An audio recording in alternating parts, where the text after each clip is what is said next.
It's okay. Yeah, I know. We'll get food after this, don't you worry. Don't worry. Yes, I'll get you chicken if you want. Fine, extra chicken. Okay, at your favorite restaurant, that's fine. We just gotta shoot this first. Alright, we're live. 3, 2, 1.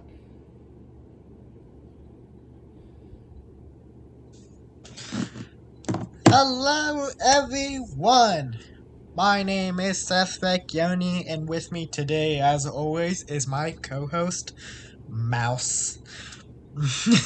Now, Mouse and I have an important discussion with all of you, and one specific person in our life, or who was in our past lives, Mengistu Mariam, and the study of his life.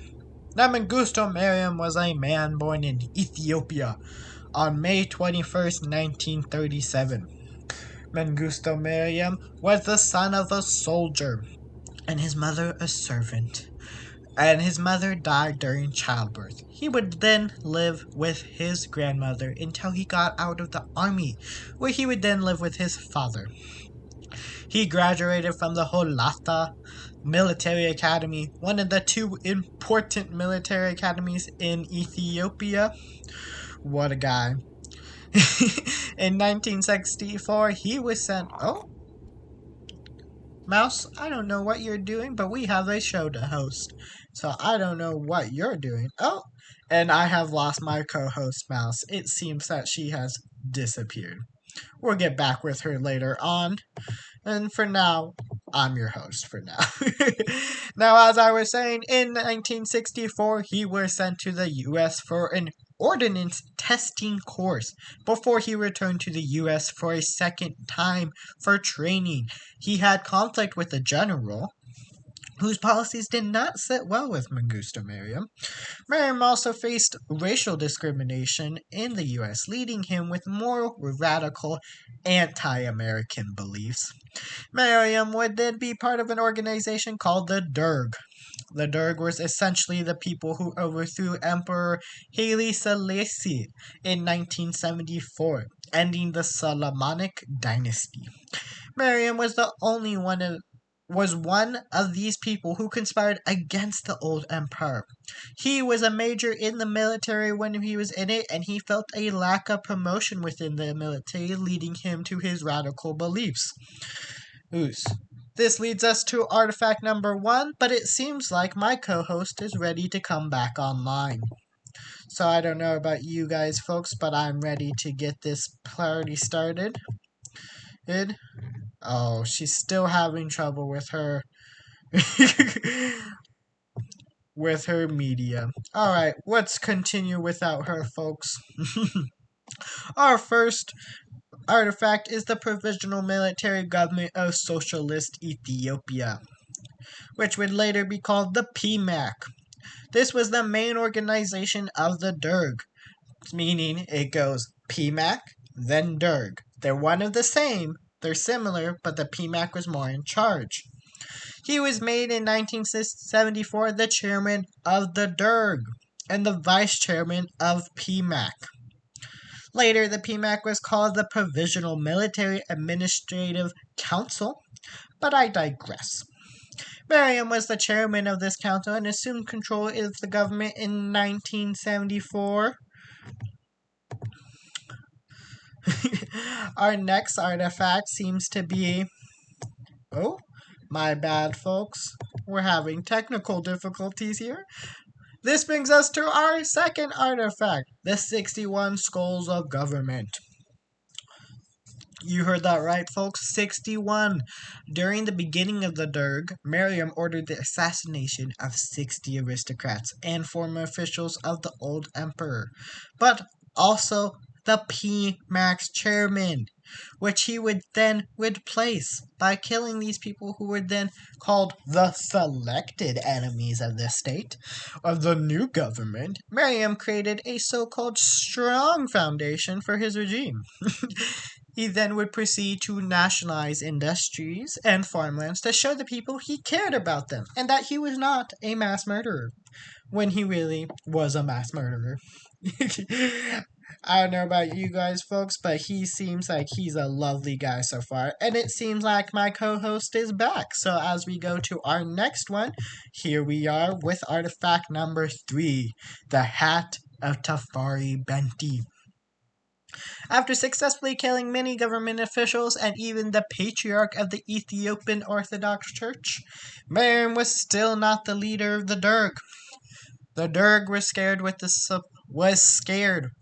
support growing and power growing within Mariam. He seemed to be commuting from practically nowhere, and they made a committee to split that power to stop Mariam from continuing to grow.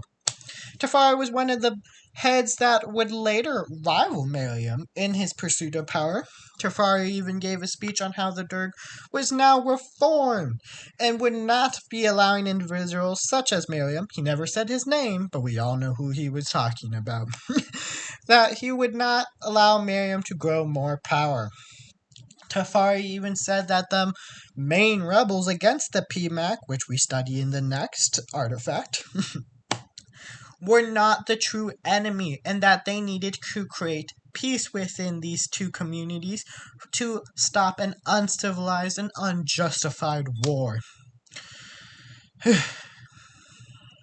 Now, it would seem that Tafari's words would be a little too much against what Mariam wanted, for he would later be led to a dark garage and killed, with many other government officials. Mariam later would say that he cited that Tafari would side with the rebels against PMAC and was planning the downfall of the Derg instead of allowing a communion like he said in his speech. This brings us to artifact number 4, the 3 bottles of red-stained glass. The rebels were called the Ethiopian People's Revolutionary Party of EPRP. I know, lovely names, right, Mouse?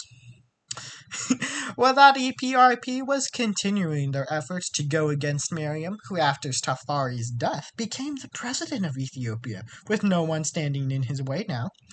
Mariam in 1976 gave a speech where he would bring 3 bottles filled of red liquid that symbolized the blood of imperialists. Remember, he's very anti-American from those racial discriminations.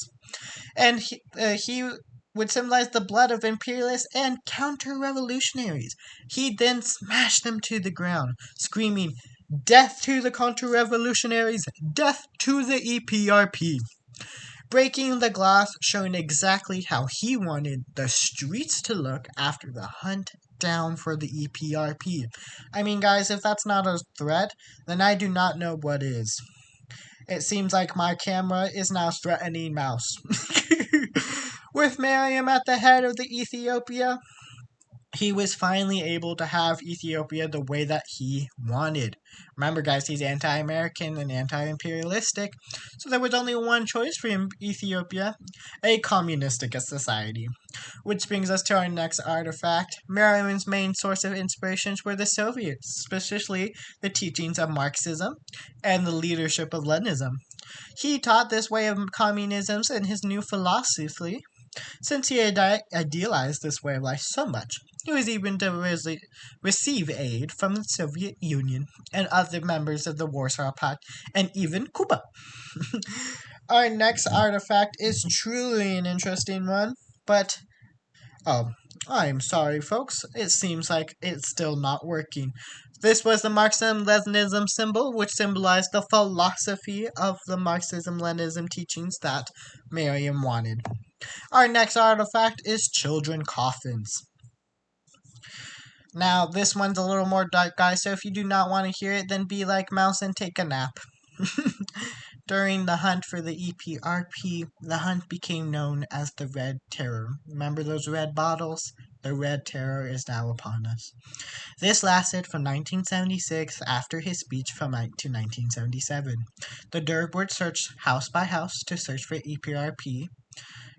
Some soldiers only took arms while others took food, building materials, gasoline, cameras, and typewriters. Now, these were not only just soldiers, but villagers and people who just supported the Derg and supported Miriam in his conquests. Many people would disappear in the night and not be seen again. Because of this, many people struggled with food and housing and just normal living, leaving many children orphans and homeless. In May of 1977, a fund was started by a Swedish general to save the children because 1,000 children had been killed, ages 11 to 13, and their bodies were just left in the street for animals to clean up. Mariam's reign of terror formally ended in 1990 when the Soviet Union ended their support for Mariam's regime. Since his regime was falling apart from drought and famine, Mariam took a risky move and renounced communism in order to allow him time to flee, showing the people that if he renounced communism and embraced a Democrat now, that he's saying he was a Democrat, then he was no longer a threat, no matter how many people that he killed. Mariam fled to Zimbabwe. He would then flee to Zimbabwe where he found asylum. He would be safe there until his trial in 1994. Mariam was trialed in Absentina for killing nearly 2,000 people on record, and his charge list was over 8,000 pages long. The evidence list included signed execution forms, videos of him torturing people, and personal testimonies of key witnesses. This trial began in 1994 and ended in 2006.